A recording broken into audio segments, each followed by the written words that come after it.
At a certain point in time, there's this healing crisis, which is kind of like scanning to see if the body is done with the restoration phase. So we see the restoration phase, then we see the healing crisis, and after the healing crisis, we have a lower normalization phase, a less deep parasympathetic or vagatone system. But during the healing crisis, it's almost like if the body wants to scan, are we done yet? The trigger when this happens is purely biologically. It's not psychologically not being triggered something, but during the restoration phase, the impact point in the brain starts collecting water, starts swelling up a little bit, and when it has enough water, it needs to excrete it out. We're getting there a little bit later. It squeezes it out, and that's what's happening in the healing crisis. So basically, it's are we done yet? About halfway through the complete regeneration phases, the three, restoration, healing crisis, normalization, about halfway is the healing crisis. Often, this is not even noticeable. Maybe just a very small cramp or a dream. The purpose is to scan, is the restoration phase finished? And then to change the energy from restoration into cleanup. When the adaptation phase is pretty long or very extended, you might have multiple healing crises and multiple regeneration phases to actually undo the entire adaptation phase. So you could have many more. So in the healing crisis, on a psychological level, it's a short reliving of the trauma.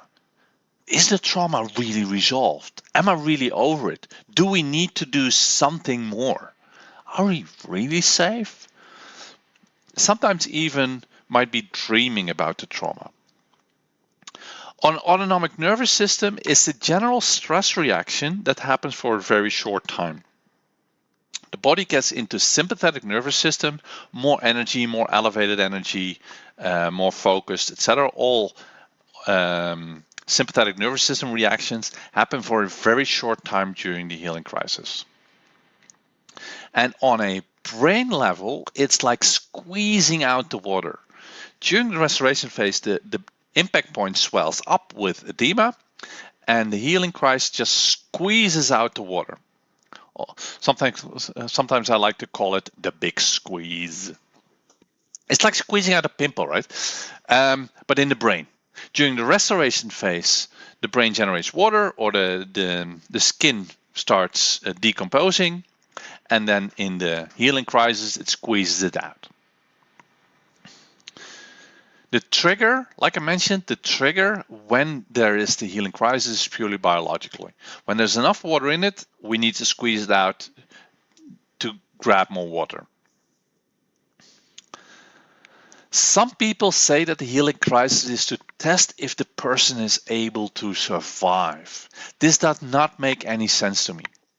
Why would biology need to test if the person can survive?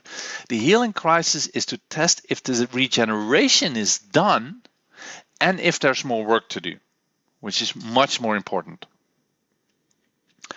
On a tissue level, we have a general stress reaction. It's like a mirror of what happened in the adaptation phase, but for a very short time. And we could have like typical sudden forms of symptoms, sudden attack-like forms of symptoms, like cramps, seizures, an asthma attack, or a heart attack. Like I mentioned, most of the healing crises we don't even notice. Another quite noticeable symptom of a healing crisis could be a migraine. Migraines also have this sudden type of attacks, which is actually a healing crisis.